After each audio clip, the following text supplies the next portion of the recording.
जय मसीह की। मैं परमेश्वर का धन्यवाद देता हूँ कि प्रभु ने एक बार फिर संडे स्कूल में इकट्ठा होने का हमें एक मौका दिया।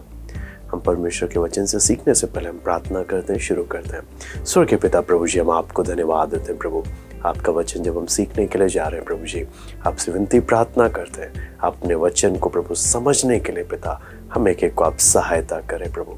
आए के सारी बातों को प्रभु हम आपके हाथ में सौंपते हैं। प्रार्थना प्रभु यीशु मसीह के नाम से मांगते हैं। यहाँ पर हम परमेश्वर के वचन में काना के विवाह, आगे की घटना जो हम देखते हैं परमेश्वर के वचन में, काना में जो विवाह थी उस घटना को आज हम वचन से सीखेंगे। और ये जो घटना है यूहन्ना रचित सुसमाचार 2 अध्याय 1 से लेकर 12 तक की घटना है। मैं आपके सामने पढ़ना चाहूँगा। फिर तीसरे दिन गलील के काना में किसी का विवाह था और यीशु की माता भी वहाँ थी। यीशु और उसके चेले भी उस विवाह में निमंत्रित थे। जब दाखरस घट गया तो यीशु की माता ने उससे कहा, उनके पास दाखरस नहीं रहा। यीशु ने उससे कहा, हे महिला, मुझे तुझसे क्या काम, अभी मेरा समय नहीं आया। उसकी माता ने सेवकों से कहा, जो कुछ वह तुमसे कहे वही करना। वहाँ यहूदियों के शुद्ध करने की रीति के अनुसार पत्थर के 6 मटके धरे थे, जिनमें 2-2, 3-3 मन समाता था। यीशु ने उनसे कहा, मटकों में पानी भर दो। उन्होंने उन्हें मुँह भर दिया। तब उसने उनसे कहा, अब निकालकर भोज के प्रधान के पास ले जाओ। और वे ले गए। जब भोज के प्रधान ने वह पानी चखा जो दाखरस बन गया था, और नहीं जानता था कि वो कहाँ से आया है, परंतु जिन सेवकों ने पानी निकाला था वे जानते थे, तो भोज के प्रधान ने दूल्हे को बुलाकर उससे कहा, हर एक मनुष्य पहले अच्छा दाखरस देता है, और जब लोग पीकर छक जाते हैं तब मध्यम देता है, परंतु तूने अच्छा दाखरस अब तक रख छोड़ा है। यीशु ने गलील के काना में अपना यह पहला चिन्ह दिखाकर अपनी महिमा प्रकट की, और उसके चेलों ने उस पर विश्वास किया। इसके बाद वह और उसकी माता और उसके भाई और उसके चेले कफरनहूम को गए और वहाँ कुछ दिन रहे। यहाँ पर हम जो घटना देख रहे हैं यूहन्ना सुसमाचार 2 अध्याय में, यहाँ पर यीशु मसीह की सेवकाई के आरंभिक समय के बारे में हम देखते हैं, जब लगभग 6 चेले प्रभु यीशु मसीह के पीछे भाग चुके हैं। और यहाँ पर जब देखते हैं, इन लोगों के लिए सब चीज़ एक नई शुरुआत है, सब कुछ नया है। कई बार हम जब सुसमाचार पढ़ते हैं ना, तो सुसमाचार पढ़ते वक्त हम ऐसे पढ़ते हैं जैसे हमें एक घटना मालूम है। हमारे लिए कई बार हम उसको इतनी गंभीरता से ध्यान नहीं देते कि एक एक बात कैसी घटी है। लेकिन जब चेले प्रभु के साथ थे, जब पहली बार शिष्य बने ना, उनके लिए एक एक घटना नई की नई घटना है, और अद्भुत घटना, और कई बार समझना कठिन भी हो जाता था कि कैसे हो रहा है ये सब। तो ये बात आज हम परमेश्वर के वचन से जब देखेंगे, प्रभु ने इस अध्याय में यानी यूहन्ना 2 का 1 से 12 में 3 महत्वपूर्ण प्रकाशन दिए। प्रभु यीशु मसीह ने अपने विषय में 3 महत्वपूर्ण, यूहन्ना रचित सुसमाचार खुद जब यूहन्ना लेखक जब इसको बता रहा है, 3 महत्वपूर्ण प्रकाशन हम इस घटना में देख सकते हैं। यहाँ पर सबसे पहला उसकी महिमा में को जब देखते हैं 2 अध्याय 1 से 12 में, तो हमें क्या मालूम चलता है, यहाँ पे लिखा है तीसरे दिन, है ना। यहाँ पे 2 का 1 में हम पढ़ते हैं, फिर तीसरे दिन गलील के काना में किसी का विवाह था। तीसरे दिन यानी नतनेल को बुलाए हुए 3 दिन। नतनेल को जब आखिरी जो था, प्रभु ने किसको बुलाया था? नतनेल को बुलाया था, है ना। एक एक चेले को जब प्रभु बोलता है मेरे पीछे हो ले, तो आखिरी में जब 6वें में हम जब देखते हैं नतनेल को जब प्रभु बुला रहा है, तो उसके बुलाए हुए 3 दिन के बाद हम जब वचन में देखते हैं, तो चौथे दिन ये घटना हो रही है। जो हम इसके लिए 1 का 19, 29 और 35 और 43 इन सारी आयतों से हम जब देखते हैं, तो हमें मालूम चलता है चौथे दिन, ये सप्ताह के चौथे दिन ये घटना घट रही है। और यहाँ पर अगर देखा जाए तो 7वें दिन विवाह होने वाला है। चौथे दिन ये घटना घट रही है और 7वें दिन विवाह होगा। तो जब हम ध्यान से देखते हैं पूरे सुसमाचार में, यूहन्ना रचित सुसमाचार जब पूरी पत्री में हम देखते हैं, तो यीशु मसीह के विषय में एक बात हमें ज़रूर समझ में आता है। वो क्या है कि प्रभु यीशु मसीह पर पिता की इच्छा के अनुसार पिता के समय को ध्यान में रखते हुए, पिता की आज्ञा को पालन करते हुए एक एक काम कर रहा है। अपनी सेवकाई की शुरुआत से जब हम देखते हैं कि जो समय पिता ने सेट किया है, जो प्रभु ने जो परमेश्वर ने एक एक बात किया, उसके अनुसार प्रभु यीशु मसीह जीवन बिता रहे हैं। आपको मालूम है, यहूदी परंपरा के अनुसार एक कुंवारी स्त्री को जब विवाह करना होता था, वो दिन बुधवार का दिन होता है। और वहीं एक विधवा को जब शादी दोबारा उनकी जब होती थी, तो परंपरा के अनुसार वीरवार को उनकी क्या होती थी, शादी होती थी। लेकिन यहाँ पर जब हम देखते हैं 7वें दिन होना एक विशेषता को दिखाता है। यहाँ पर देखते हैं प्रभु यीशु मसीह को 7वें दिन तो विश्राम करना चाहिए, क्योंकि परमेश्वर ने 7वें दिन को विश्राम करने को बोला था, है ना। सबत का दिन, जब जैसे उत्पत्ति में भी हम पढ़ते हैं परमेश्वर ने सब कामों से क्या किया, विश्राम किया। लेकिन हम देखते हैं कि उत्पत्ति आगे वचन में जब उत्पत्ति की घटना में ही देखते हैं, जब पाप आया, पाप ने सब कुछ बिगाड़ दिया। फिर यीशु मसीह बोलता है, मैं सबत के दिन भी कार्य करता हूं, क्योंकि मेरा पिता भी काम करता है ना, मेरा पिता भी कार्य करता है। पाप ने आकर जब सब कुछ बिगाड़ दिया, परमेश्वर अब क्या कर रहा है, परमेश्वर अब कार्य कर रहा है। और यहाँ पर देखते हैं यूहन्ना रचित सुसमाचार में ही हम देख सकते हैं, विशेष रूप से सबत के दिन ही प्रभु यीशु मसीह काम कर रहे हैं। और सबत के दिन काम कर कर बताते हैं क्या चीज़, कि मैं सबत का भी क्या हूँ, प्रभु हूँ। और यहाँ पर जब हम देखते हैं इस विवाह की घटना को भी जब हम देखते हैं, तो यीशु मसीह को 3 अलग अलग रूपों में हम देख सकते हैं। सबसे पहला गेस्ट या मेहमान, दूसरा पुत्र, है ना, सन, और तीसरा द होस्ट या आयोजन करने वाला। इसी काना के विवाह में हम प्रभु यीशु मसीह को 3 अलग अलग भूमिका निभाते हुए हम देख सकते हैं। सबसे पहला गेस्ट जब हम देखते हैं, मेहमान के रूप में जब प्रभु यीशु मसीह को देखते हैं कि यूहन्ना बपतिस्मा देने वाला जंगल में एक एकांत जगह में सेवा कर रहा, लेकिन यीशु मसीह ऐसे सेवा नहीं करता था। यीशु मसीह हर प्रकार के लोगों के पास जाता था। एक सामाजिक जीवन, है ना, सोशल लाइफ, सबसे मिलजुल कर रहना, सबके साथ जाना, सबके साथ रहना, ऐसे रहते हुए प्रभु यीशु मसीह क्या करता था, सेवकाई करता था। ये कोई सन्यासी की तरह नहीं, बिल्कुल अलग, सबसे अलग होकर नहीं, सबसे मिलजुल कर, जिसके कारण कई बार प्रभु यीशु मसीह के शत्रु यानी फरीसी और बाकी लोग भी वो इस बात को लेकर एक बहुत बड़ा मुद्दा बनाते थे कि ये कैसा है, ये अलग क्यों नहीं रहता, सबके साथ मिलजुल कर क्यों रहता है। लोगों को समझ में नहीं आता था इसकी सेवकाई को जब देखते थे। लेकिन जब हम देखते हैं प्रभु यीशु मसीह ने लोगों के सामान्य जीवन में जाकर पवित्रताई को वहां पर लेकर आए, अपनी उपस्थिति के द्वारा सब बातों को पवित्र करता हुआ आ रहा है। कहने का मतलब क्या है, प्रभु यीशु मसीह खुद जीकर क्या बात लोगों के सामने नमूना दे रहे हैं कि आप अपने सामान्य जीवन में भी पवित्र जीवन बिता सकते हैं। कि लोगों की सोच ऐसी है कि हाँ, अगर पवित्र जीवन जीना है तो सब मोह माया से, सब दुनियादारी से बिल्कुल सब कुछ छोड़ छाड़ के आप अलग रहो, क्योंकि सब लोगों के साथ रहकर आप पवित्र जीवन नहीं जी सकते। ये है संसार की सोच। लेकिन आपको मालूम है प्रभु यीशु मसीह, वचन कहता है, वो पापियों के संग रहा, वो लोगों के संग रहा, संग रह कर भी वचन में लिखा है कभी उसने पाप नहीं किया। वो भी ऐसी जगहों में, ऐसे माहौलों में रहा जहाँ लोग गाली बकते हैं, झूठ बोलते हैं, व्यभिचार करते हैं, सब कुछ करते हैं ना, दारू पीते हैं, है ना, बहुत कुछ करते हैं। उन सबके बीच में रहकर भी उसने कभी पाप नहीं किया, लेकिन बहुत देरों का उद्धार किया, बहुतों को प्रभु के, बहुतों को सही रास्ते की ओर फेरा उसने, बहुतों के जीवन को बदल डाला। तो ये एक बहुत बड़ी घटना इससे हम सीख सकते हैं। तो यहाँ पर हम विवाह, काना के विवाह में भी एक बहुत ही सुंदर एक बात को हम क्या सीख सकते हैं कि कितने ही आशीषमय ये दूल्हा और दुल्हन है जिन्होंने प्रभु को अपने विवाह में बुलाया, जिन्होंने प्रभु को अपने विवाह में बुलाया कि प्रभु आप आए हमारे विवाह में आकर हमें आशीषित करें, है ना।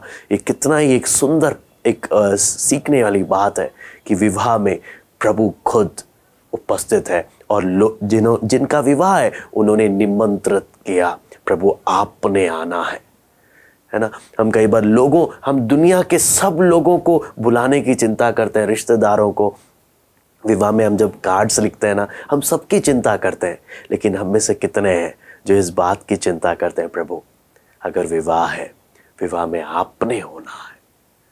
ये हमारे लिए सबसे इंपॉर्टेंट है। कोई आए ना आए, आपने होना सबसे इंपॉर्टेंट है। यहां पर हम देखते हैं कि यीशु को उन्होंने दूल्हा दुल्हन ने क्या किया, आमंत्रित किया। कितना ही धन्य और कितना ही आशीषित और कितने ही बुद्धिमान थे ये जोड़ा जिन्होंने प्रभु को आमंत्रित किया। उसी प्रकार बुद्धिमान वही होते हैं जो अपने जीवन में प्रभु को स्थान देते हैं। पहला स्थान, पहले प्रभु, बाकी सब। यहां पर जब देखते हैं कि यीशु के साथ यीशु अपनी माता और वचन कहता है अपने वचन में जब देखते हैं 6 चेलों के साथ इस विवाह में आता है।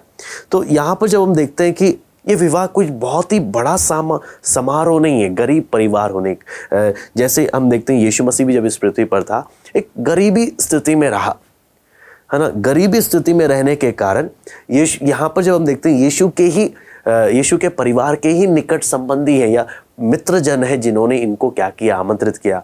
और इससे हम अनुमान लगा सकते हैं वो लोग भी ज़्यादा अमीर नहीं है।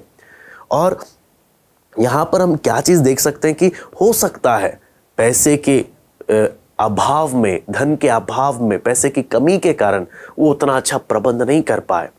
और यहाँ पर जब देखते हैं ऐसा होने के कारण क्या हुआ, वचन में जब हमने पढ़ा दाखरस क्या हो गया, खत्म हो गया। हाँ, यहाँ पर जब हम देखते हैं कि यीशु को क्यों आमंत्रित किया गया था, हाँ, वचन में हम कहीं नहीं पढ़ते। यहाँ पर आप इसको पढ़ेंगे 2 का 1 से 12 में, दूसरा अध्याय का हेडिंग में भी आप पढ़ लेंगे ना, वहाँ पे लिखा है गलील के काना में पहला आश्चर्य कर। यानी यीशु मसीह ने इससे पहले कभी कोई चमत्कार किया ही नहीं। कई लोग, आपको मालूम है, कई लोग परंपराओं की बातों को लेकर, इधर उधर की बातों को लेकर क्या बोलते हैं, यीशु ने बचपन में चमत्कार किया, यीशु ने उससे पहले चमत्कार किया, वो चमत्कार किया, ये चमत्कार किया। आपको वचन, आप जो लोग परंपरा से अधिक, जो लोग परमेश्वर के वचन को महत्व देते हैं, वो लोग सीधा नकार देते हैं। वो लोग सीधा बोल देते हैं ऐसा हो ही नहीं सकता, क्योंकि वचन स्पष्ट कहता है कि यीशु का सबसे पहला चमत्कार काना में हुआ। यीशु ने सबसे पहला अद्भुत काम काना में किया। फिर यीशु को क्यों बुलाया, हाँ, यीशु को फिर काना में क्यों बुलाया जब उसने कोई चमत्कार किया ही नहीं। सबसे बड़ी बात क्या है, मरियम के कारण, मरियम के नजदीकी संबंधी होने के कारण यीशु को भी एक मेहमान के रूप में क्या किया गया था, बुलाया गया था। अब यहां पर देखते हैं यीशु के पुत्रत्व को, जो कि हम दूसरा अध्याय का 3 से लेकर 5 में हम देख सकते हैं कि यहूदी जब विवाह होता था तो उसमें कोई एक दिन का नहीं। अब जैसे आमतौर पर हमारा विवाह जब होता है ना, हमारे यहाँ विवाह जब होता है तो आमतौर पर जहाँ देखते हैं हम एक दिन में हो जाता है सब काम, है ना। लेकिन यहूदी विवाह में जब हम देखते हैं तो कम से कम 1 सप्ताह लग जाता है विवाह के लिए।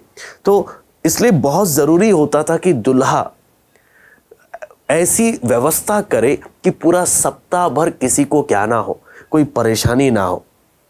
तो अगर खाने में कमी हो गई, दाखरस में खाने पीने किसी भी चीज़ में कमी हो जाएगी, तो होता क्या था कि जो परिवार है वो दोषी ठहराए जाने के कारण एक तो समाज में बदनाम हो जाता था और दूसरी बात उन पर फाइन भी लगता था, जुर्माना भी लगता था। तो ऐसी स्थिति में आने के कारण आर्थिक और सामाजिक परेशानियों में क्या हो गए, ये लोग फंस गए। उस समय हम देखते हैं मरियम क्यों यीशु के पास आई, जबकि यीशु ने अब तक कोई चमत्कार किया ही नहीं। फिर भी मरियम यीशु के पास क्यों आई, सवाल आता। तो क्या मरियम क्या यीशु से कोई उम्मीद करती थी कि यीशु इस समस्या का कुछ समाधान निकाले, विशेष समाधान? क्या यहाँ पर हम इस बात से हम क्या देख सकते हैं कि मरियम ज़रूर जानती थी कि यीशु कोई साधारण बालक नहीं है, ये परम प्रधान परमेश्वर का पुत्र है। ये बात यीशु के चमत्कार, इससे पहले चमत्कार होने के कारण नहीं, स्वर्गदूत ने खुद आकर मरियम को इस विषय में क्या किया था, बताया था। और यीशु की बातें भी कोई आम बच्चों के जैसी बातें नहीं थी। यीशु का जीवन भी कोई ऐसा नहीं था, कभी पाप नहीं किया इसने, कभी चाहे बचपन से लेकर बड़े होने तक कभी पाप नहीं किया। तो मरियम को इतना तो मालूम था, इतना इस बात का निश्चय था कि इस समस्या का समाधान यीशु ही क्या कर सकता है, निकाल सकता है। इसलिए मरियम यीशु के पास आई। बेशक मरियम ने ये बात सबको नहीं बताया, लेकिन मरियम इतना तो जानती थी कि हाँ प्रभु कर सकता है। इसलिए विवाह की सफलता के लिए, कि विवाह सब कुछ अच्छे ढंग से हो जाए, यीशु का आना बहुत जरूरी। आपको मालूम है, एक मनुष्यत्व के रूप में मरियम ने जरूर देखा होगा, यीशु के समान वफादार कोई नहीं है। यीशु अगर आ जाए कहीं पर, है ना, आपको मालूम है सारी समस्या दूर हो जाएगी। आपको मालूम है जो लोग मेहनती होते हैं, जो लोग वफादार होते हैं, ऑनेस्ट होते हैं, है ना, हर मालिक, आप मालूम है फैक्ट्री में देख लो, किसी भी कंपनी में देख लो, किसी भी जगह में देख लो, हर एक आपको मालूम है जो भी अपने अंडर में किसी को रखता है ना, वो एक ही बात उम्मीद करता है कि मैं जिसको रखूँ ना वो वफादार होना चाहिए, वो ईमानदार होना चाहिए, ताकि मैं अपने काम का जिम्मेदार उसको बना सकूँ। आपको मालूम है मरियम को ही मालूम था अगर यीशु आ जाएगा ना सब सही हो जाएगा, चाहे कितनी भी प्रॉब्लम हो, यीशु सब समस्या का क्या निकाल देगा, हल निकाल देगा। यहाँ पर जब हम देखते हैं कि यीशु जब इस घटना को जब हम देखते हैं, यीशु ने क्या किया, उस घटना को जब देखते हैं, बेशक मरियम दूल्हा दुल्हन के परिवारों के बहुत ही निकट संबंधी थी, और जहाँ तक हम बोल सकते हैं कि शायद इस कार्य में हाथ बटाने के लिए मरियम खुद वहाँ पर गई होगी। लेकिन आपको मालूम है यहाँ पर जब हम पढ़ते हैं, मरियम ने यीशु को नहीं बोला कि यीशु तू क्या कर। यहाँ पर हम कुछ बातें हम वचन में ध्यान से देखते हैं। मरियम ने यीशु को ये नहीं बोला कि यीशु तुझे करना क्या है, आप अगर इस घटना को अच्छे से पढ़ेंगे तो, बल्कि मरियम ने बस यीशु के सामने समस्या को रख दिया। कई बार आपको मालूम है हमारे जीवन में भी बहुत सी प्रॉब्लम्स आ जाती हैं, चाहे आर्थिक हो, सामाजिक हो, कैसी भी हो। कई बार क्या होता है ना, आपको मालूम है हम बताने लग जाते हैं प्रभु आपने करना क्या है। यहाँ पर मरियम से हम क्या सीख सकते हैं? मरियम यीशु के पास आकर प्रॉब्लम का सलूशन ऐसे ऐसे करो प्रभु करके नहीं बोल रही, मरियम ने बस आकर समस्या रख दी। और आप यहाँ पर देखेंगे तो यीशु क्या कर रहा है, यीशु उस प्यार से, है ना, बेशक यहाँ पे महिला लिखा हुआ है, लेकिन यहाँ पर जब हम देखते हैं हे महिला मुझे तुझसे क्या काम, जो शब्द है आप अगर अंग्रेजी में और बाकी असली अनुवादों में जब हम पढ़ते हैं, बड़े प्रेम से प्रभु यीशु मसीह क्या बोल रहा है कि मुझे क्या काम है, आप मुझे इन बातों में क्यों उलझा रहे हो, मैं सेवा में हूँ, आप मुझे इन सब बातों में क्यों उलझा रहे हो। हाँ, तो आगे जब हम देखते हैं प्रभु यीशु मसीह यहाँ पर क्या चीज यहाँ पर बोलता है, वो बोलता है अभी मेरा समय नहीं आया। प्रभु यीशु मसीह बोलता है ये जो भी विवाह हो रहा है मेरे सुपरविजन में नहीं हो रहा, तो मेरे जब सुपरविजन में नहीं हो रहा तो मुझे इसमें क्यों क्या कर रहे हो, लेकर आ रहे हो। आपको मालूम है इसमें क्या एक बात अगर जब आप सोचेंगे ना तो क्या चीज है, कई बार आपको मालूम है हम बहुत कुछ अपनी मर्जी से कर देते हैं, बहुत से फैसले हम अपनी मर्जी से ले लेते हैं, और बाद में जब उसमें फंस जाते हैं तब हम बोलते हैं प्रभु ये समस्या आ गई। प्रभु भी क्या बोलता होगा, मेरा इससे क्या काम, तूने मेरे से पूछकर थोड़ी ना किया, मेरे सुपरविजन में थोड़ी ना हुआ, मेरी देखरेख में ये काम थोड़ी ना हुआ। आपको मालूम है जो काम परमेश्वर की देखरेख में होना, वो काम की चमक ही कुछ और है, उस काम की बात ही कुछ और है जो कार्य प्रभु की देखरेख में हो। और आगे जब हम इस घटना के बारे में देखते हैं तो यहाँ पर साफ साफ लिखा है कि मेरा जो समय नहीं आया। इससे क्या चीज़ हमें साफ साफ हमें समझ में आता है कि प्रभु यीशु मसीह कोई भी काम अपनी मर्जी या अपना समय से नहीं करता था, हर एक बात परमेश्वर के अगुवाई में, पवित्र आत्मा की अगुवाई में हर एक कार्य करता था। आपको मालूम है ये वो घटना है कि हम यहाँ पर देखते हैं, पहला सेवा के दौरान हम देखते हैं जब यीशु काना के युग में आ रहा है, मरियम है, यीशु के माता है, चेले हैं, लेकिन पिता का नाम नहीं है। और ये वो समय जबकि उस समय तक कौन मर चुका है, इतिहास के हिसाब से जब हम देखते हैं यूसुफ मर चुका है, यूसुफ का उसके बाद कभी जिक्र हम नहीं पढ़ते, लेकिन यहाँ पे मरियम सेवकों से क्या बोलती है। आप अगर वहाँ पर जब देखते हैं तो ये उसकी माता ने सेवकों से कहा जो कुछ वो तुमसे कहे वही करना। ये आपके और मेरे लिए भी मरियम का संदेश है, एक बहुत ही बोलते ना आज्ञा मानने वाला संदेश है। जो कुछ वो तुमसे कहे वही करना, अपनी मनमर्जी नहीं करना। एक बहुत ही सुंदर संदेश।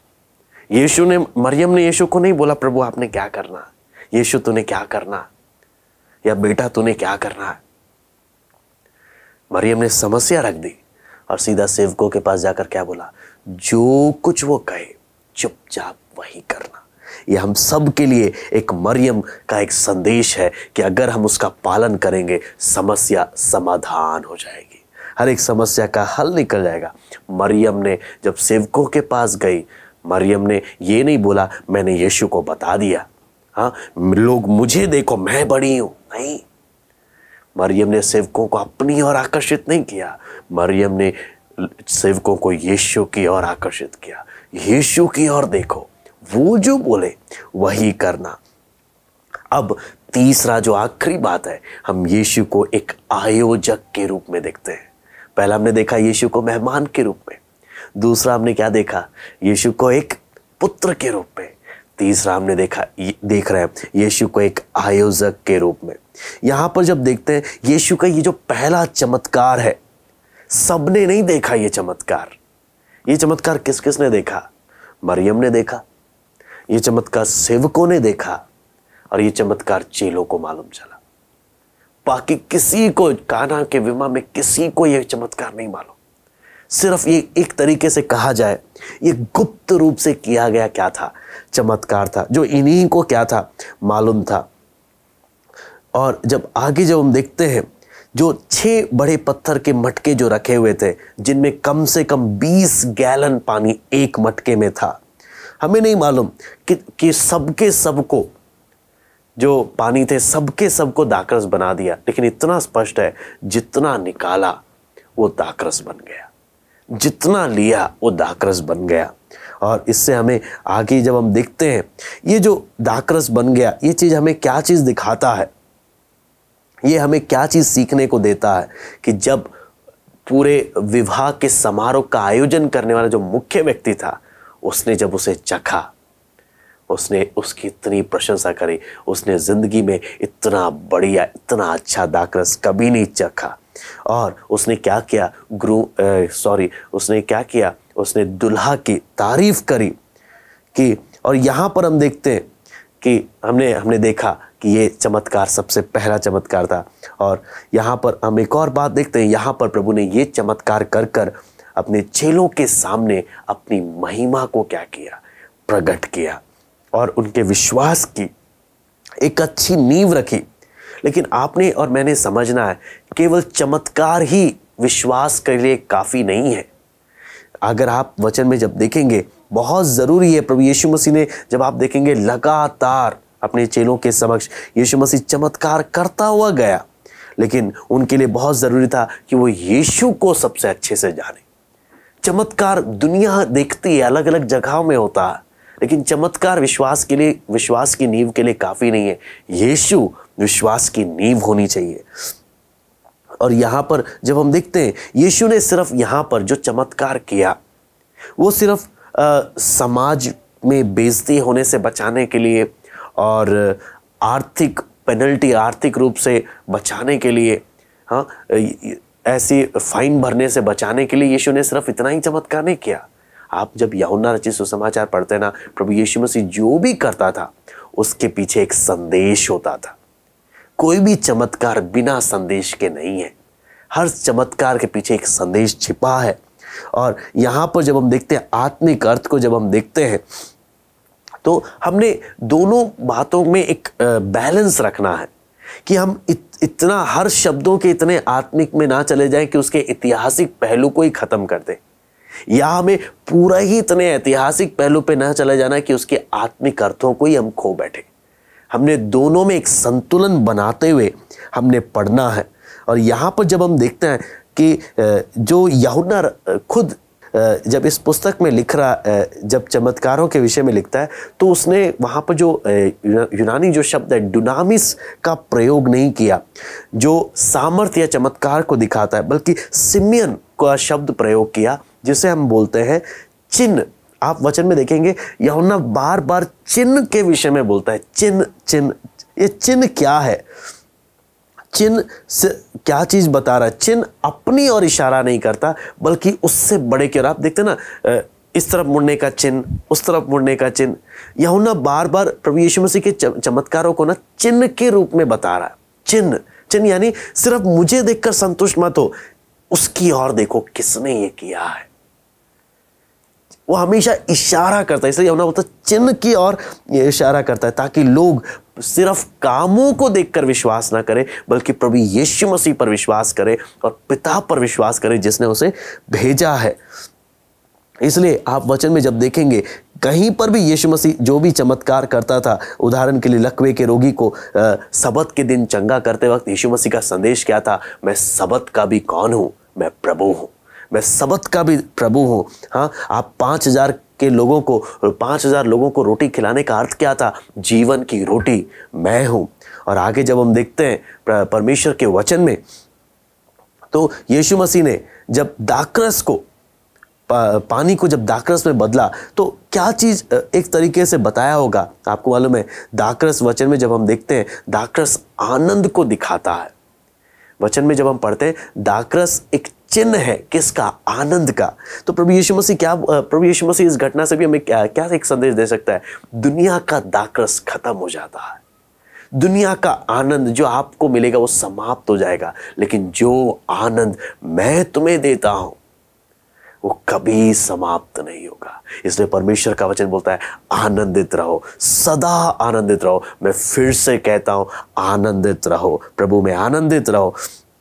इसलिए ये वो चीज है, प्रभु जो देता है वो सदैव एक व्यक्ति को संतुष्ट कर कर रखता है। और यहां पर जब हम आगे जब वचन में पढ़ते हैं, दुनिया के आनंद की खासियत क्या है? दुनिया का आनंद क्या है? कुछ देर का है, बाद में दुखी और निराशा है। लेकिन प्रभु का आनंद, प्रभु अपना आनंद तब तक देता रहता है इस पृथ्वी में, जब तक हम जीवित हैं ना, तब तक परमेश्वर के आनंद से हम भरपूर होकर रह सकते हैं, जब तक कि हम अनंत काल के परमेश्वर के राज्य में हम प्रवेश नहीं कर लेते। परमेश्वर का आनंद कभी समाप्त नहीं होता। दुनिया के आनंद खुशी सब क्या हो जाते हैं? कुछ देर के हैं जो समाप्त हो जाते हैं। और यहाँ पे प्रभु का एक और मुख्य संदेश क्या था? अगर पुराने नियम से अगर हम देखें, तो पुराने नियम में जब हम पढ़ते हैं, पुराने नियम में इजराइली लोग जो पूरा देश था, वो एक रूप से कहा जाए तो परमेश्वर के साथ एक विवाह के संबंध में था। लेकिन उन्होंने क्या किया? विवाह के संबंध को तोड़कर परमेश्वर के साथ वफादार नहीं रहे इजराइल लोग, और उनके जीवन का आनंद या उनके जीवन का दाखरस समाप्त हो गया था। और आखिरी में बचा क्या? 6 बड़े मटके रखे हुए हैं, जो बाहर की शुद्धता तो है, लेकिन अंदर की हालत कितनी बुरी है। अंदर की हालत क्या है? अंदर में कोई शुद्धता नहीं है, अंदर खालीपन है, अंदर सुनसान है, अंदर निराशा है। हाँ, अंदर बुरी हालत है। प्रभु यीशु मसीह जब आ रहा है, बोलता है, हे इज़राइल, तू जो बाहर से जो ऐसे है और तू अंदर तेरी हालत जो बुरी है, मैं जो आ रहा हूं, मैं तुझे सिर्फ बाहर से नहीं, मैं तेरे अंदर से काम करूंगा। मैं तेरे जीवन के अंदर से तुझे बदल डालूंगा। कई बार हम बाहर से बड़े धर्मी होने का नाटक करते हैं, लेकिन कई बार हमारे अंदर एक खालीपन, सुनसान, बेचैनी और बुरी स्थिति होती है। और प्रभु जब कार्य करता है ना, वो सिर्फ बाहर से शुद्धता पर ध्यान नहीं देता, वो अंदर अपना आनंद देता है, अंदर अपनी शांति देता है। और जीवन को सच में, जीवन जब अंदर से आनंदित होता है ना, चेहरा झूम उठता है, चमक उठता है। और आपको यहाँ पर जब देखते हैं, तीसरा दिन जो यूहन्ना दिखा रहा है, तीसरा दिन के एक और बात को दिखा रहा है। तीसरा दिन प्रभु यीशु मसीह के जी उठे दिन को भी दर्शाता है कि प्रभु यीशु मसीह जी उठकर सब कुछ, एक नया सृष्टि हम लोगों को बनाने के लिए संभव रूप से प्रकट करता है। आप जब देखेंगे, मूसा का पहला जो चमत्कार था मिस्र में, वो क्या था?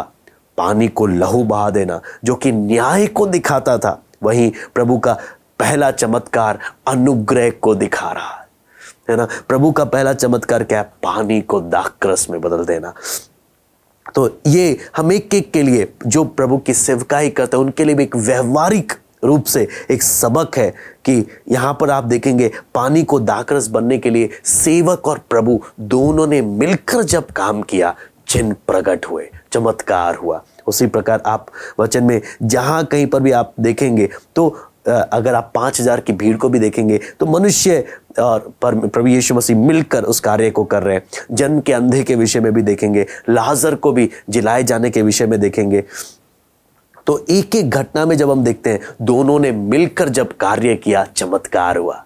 अगर परमेश्वर के दास लोग, अगर आप परमेश्वर के सेवा करने वाले लोग अगर अपनी ताकत से करेंगे, निराश हो जाएंगे, दिमाग खराब हो जाएगा। अगर प्रभु के साथ मिलकर प्रभु की सेवा करेंगे, चिन्ह और चमत्कार प्रकट होंगे, चिन्ह और चमत्कार प्रकट होंगे। और क्या ही आशीष में, क्या ही सौभाग्यशाली वो प्रभु का कार्य होगा जहां पर प्रभु और उसके लोग मिलकर कार्य करते हैं। इसे वचन बोलता है, तुम प्रभु के साथ उसके सहकर्मी हो, तुम परमेश्वर के सहकर्मी हो, उसके साथ मिलकर क्या करने वाले हो, काम करने वाले लोग हो।